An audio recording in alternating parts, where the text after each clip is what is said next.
हर journey की एक शुरुआत होती है। मेरी दिल्ली से हुई। इस बार डेस्टिनेशन था कानाताल, उत्तराखंड का एक छोटा सा हिल टाउन जिसके बारे में मैंने काफी सुना था लेकिन कभी एक्सप्लोर नहीं किया था। अगर आप भी कानाताल आना चाहते हैं तो यहाँ पहुँचने के कई ऑप्शंस हैं। ट्रेन से ट्रेवल करने वाले ट्रेवलर्स के लिए देहरादून और हरिद्वार कन्वीनियंट रेलवे स्टेशंस हैं। अगर आप पब्लिक ट्रांसपोर्ट प्रेफर करते हैं तो दिल्ली से ऋषिकेश और चंबा तक रेगुलर बसेस मिल जाती हैं। मैंने भी पब्लिक ट्रांसपोर्ट ही चूज किया।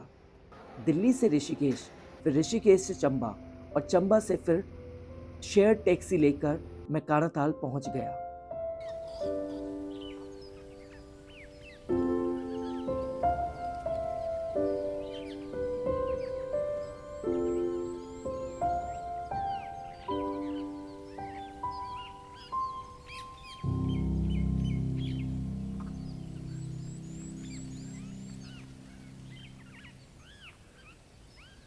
कानाताल से निकलते ही माउंटेन रोड्स धीरे धीरे मुझे एक बिल्कुल अलग लैंडस्केप की तरफ ले जाने लगी और फिर पहली बार टेरी लेक नजर आई।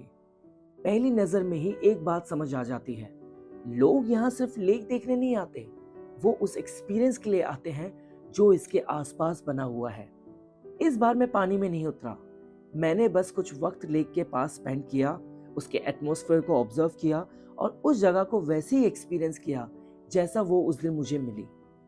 अगर आपके पास थोड़ा और टाइम हो तो टेरी लेक के साथ साथ टेरी डैम और ओल्ड टेरी सिटी को भी अपनी इटिनरी का हिस्सा बना सकते हैं। लेकिन मेरे लिए इस दिन का प्लान सिर्फ इतना ही था।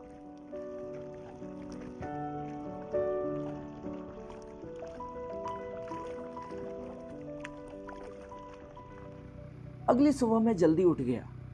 कल का सफर काफी लंबा था लेकिन आज का दिन कुछ अलग होने वाला था। तैयार होकर मैं कानाताल से एक नई डायरेक्शन में निकल पड़ा। इस बार डेस्टिनेशन था कौडिया फॉरेस्ट। होटल से निकलते ही पहाड़ों की वही खूबसूरत रोड्स थी लेकिन इस बार रास्ता धीरे धीरे और भी शांत होता गया। होटल्स पीछे रह गए, कैफेज भी, और कुछ देर बाद सिर्फ जंगल, हवा और ये सफर रह गया। तब तक कौडिया फॉरेस्ट ने कोई बड़ी वजह नहीं दी थी रुकने की, लेकिन शायद हर जगह की खूबसूरती पहली नजर में नहीं दिखती। मैं फॉरेस्ट के अंदर आगे बढ़ता रहा, कभी कैमरा रुकता, कभी मैं, और इसी बीच मेरी मुलाकात दो लोकल लड़कों से हुई। वो अपने दो डॉग्स के साथ फॉरेस्ट के उस पार अपने घर जा रहे थे। थोड़ी देर बात हुई, कुछ तस्वीरें ली और उनके डॉग्स ने शायद कैमरे से ज्यादा मेरा अटेंशन ले लिया। सफर की सबसे अच्छी बात शायद यही होती है, कभी कभी याद डेस्टिनेशन नहीं रहता, याद रहते हैं रास्ते में मिले लोग। अगले दिन इस सफर ने मुझे पहाड़ों के एक और बिल्कुल अलग रूप से मिलवाया। इस बार डेस्टिनेशन था सुरकंडा देवी टेम्पल। कानाताल से कुछ ही दूर पहाड़ों की ऊंचाई पर बना यह मंदिर उत्तराखंड के सबसे प्रसिद्ध शक्तिपीठों में से एक माना जाता है। कहा जाता है कि जब मां सती ने योग अग्नि में अपना शरीर त्याग दिया था तब भगवान शिव उनके शरीर को लेकर पूरी सृष्टि में भ्रमण करने लगे और इसी दौरान मां सती का सिर इसी स्थान पर गिरा था। इसी वजह से सुरकंडा देवी को शक्तिपीठ के रूप में पूजा जाता है। मंदिर तक पहुंचने के लिए मेरे पास दो ऑप्शन थे, मैं रोपवे से ऊपर जा सकता था या फिर ट्रैक करके। मैंने ट्रैक चूज किया। जैसे जैसे मैं ऊपर पहुंच रहा था एक चीज बार बार मेरी अटेंशन खींच रही थी, पहाड़ों का मौसम।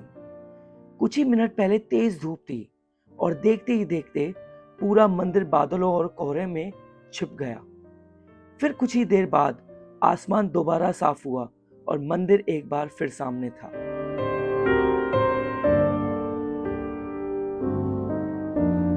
अगले दिन हमारे सफर का आखिरी डेस्टिनेशन शायद सबसे ऑफ बीट था।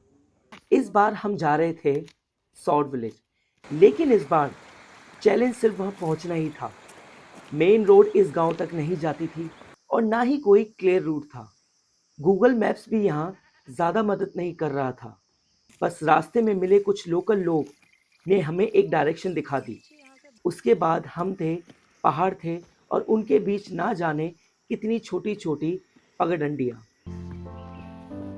और इसी के साथ कानाताल के आसपास बिताए ये 4 दिन यहीं खत्म होते हैं। इन 4 दिनों में मैंने 5 बिल्कुल अलग एक्सपीरियंसेस एक्सप्लोर किए। इन 4 दिनों ने मुझे एक बात जरूर सिखाई, कानाताल सिर्फ एक डेस्टिनेशन नहीं बल्कि उन अलग अलग एक्सपीरियंसेस का एक कलेक्शन है जो इसके आसपास बिखरा हुआ है। और शायद इसी वजह से ये 4 दिन सिर्फ एक ट्रिप बनकर नहीं बल्कि एक याद बनकर रह गए। हर डेस्टिनेशन की एक कहानी होती है, ये उनमें से एक थी।